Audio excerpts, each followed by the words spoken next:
Good morning student. आप सभी का हमारे YouTube channel Narayan Tiwari Hindi classes में स्वागत है। मैं नारायण तिवारी आज आपको हिंदी व्याकरण का महत्वपूर्ण विषय वस्तु जो है वाक्य विचार पढ़ाऊंगा। आज के हमारे जो पॉइंट होंगे वो होगा वाक्य की डिफिनीशन यानी परिभाषा, वाक्य के अंग और वाक्य के भेद। बच्चों, इसे अर्थ की दृष्टि से वाक्य भेद भी कहते हैं।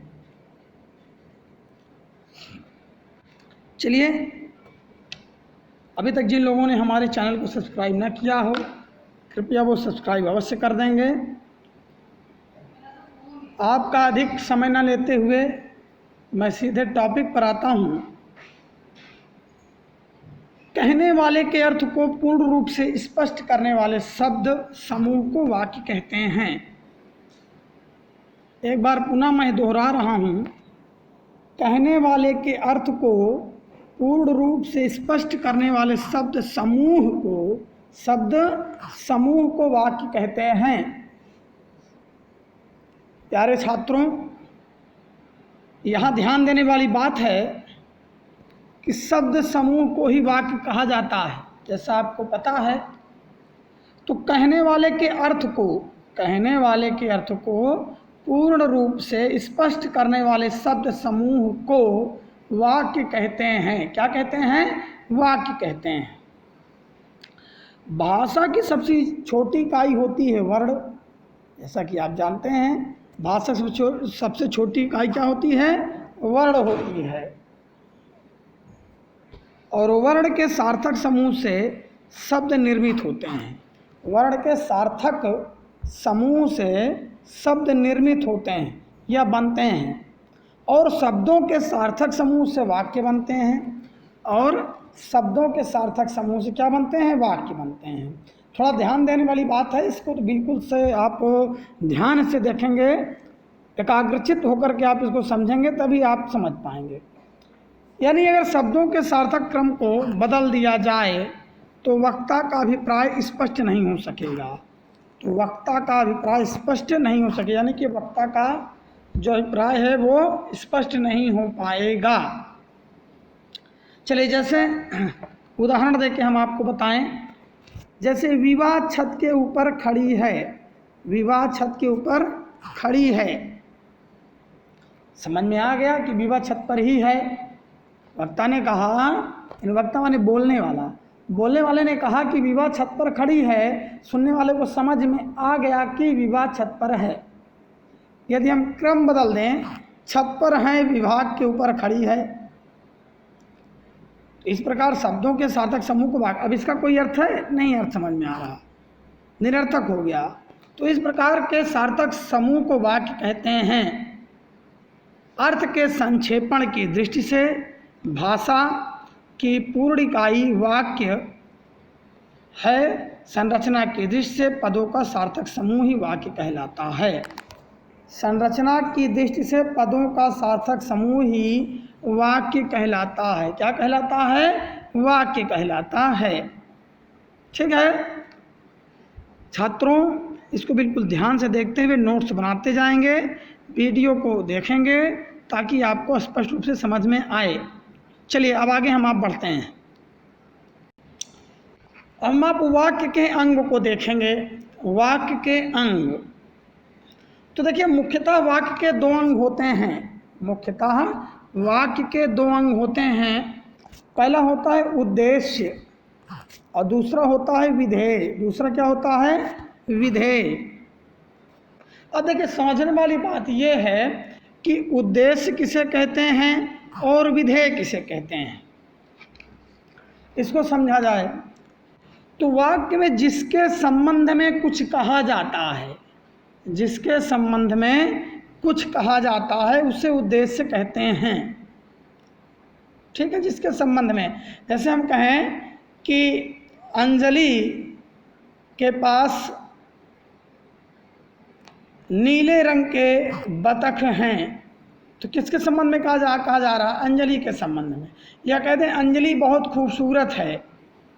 मोहन पढ़ने में तेज है, तो क्या है? जिसके संबंध में, जिसके, यहाँ ध्यान दीजिए, तो वाक्य में जिसके संबंध में कुछ कहा जाता है उसे क्या कहते हैं? उद्देश्य। तो यहाँ अंजलि या मोहन क्या हो गए? उद्देश्य हो गए। क्या हो गए? उद्देश्य हो गए।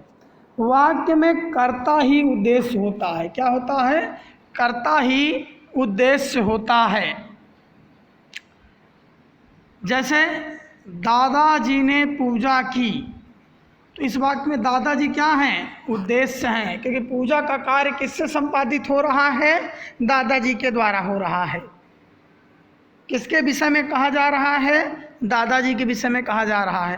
तो यहाँ दादाजी क्या हैं? उद्देश्य हैं। ठीक है, चलिए हम आप अब विधेय समझें।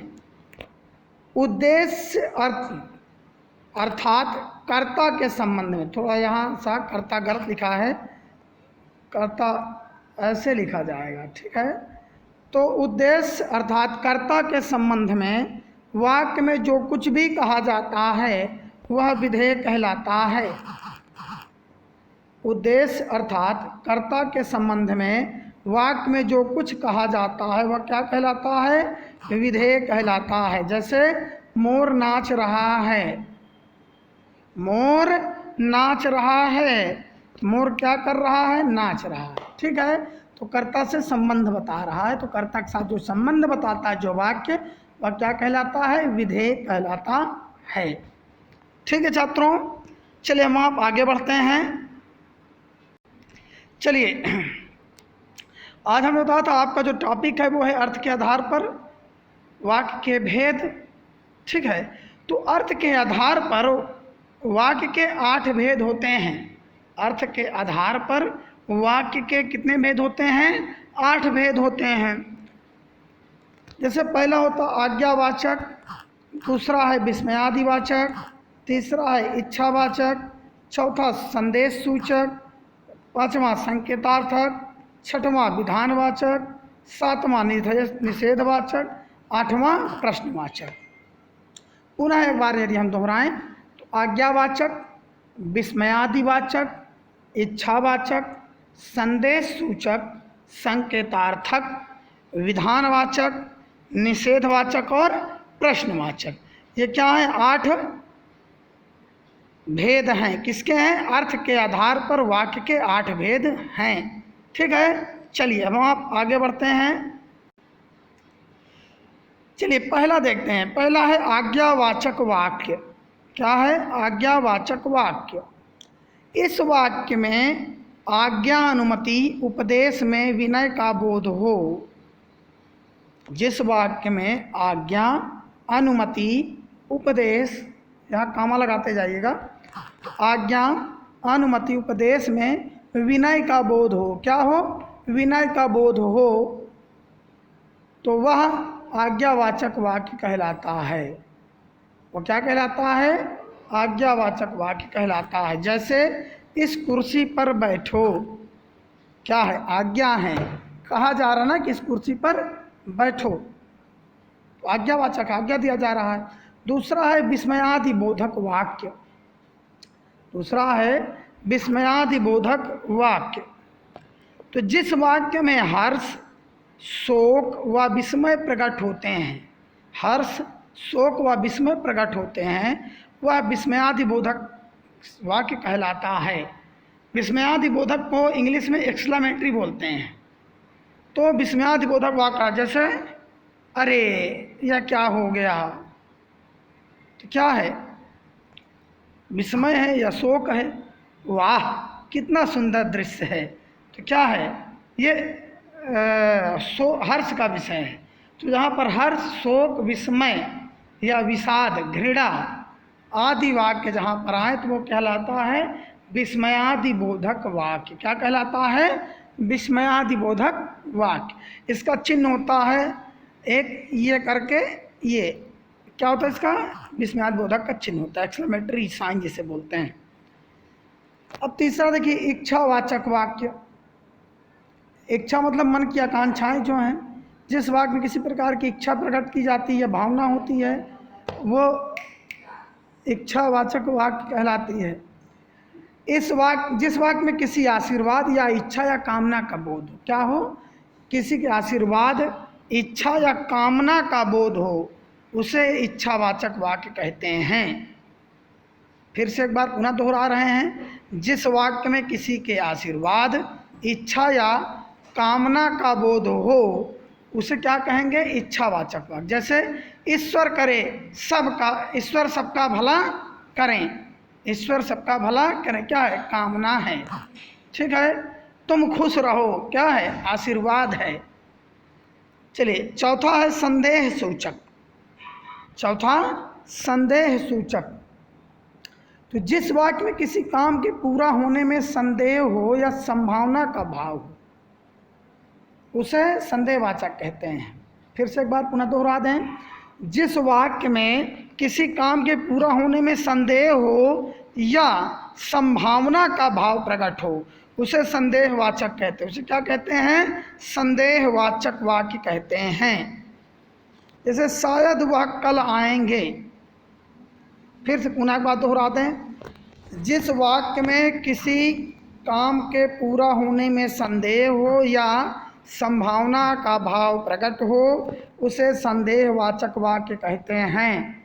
जैसे शायद वह कल आएंगे, ठीक है, शायद संभावना है या संदेह है, और क्या होगा, संदेह सूचक। चलिए, पांचवा संकेतार्थक वाक्य। पांचवा संकेतार्थक वाक्य,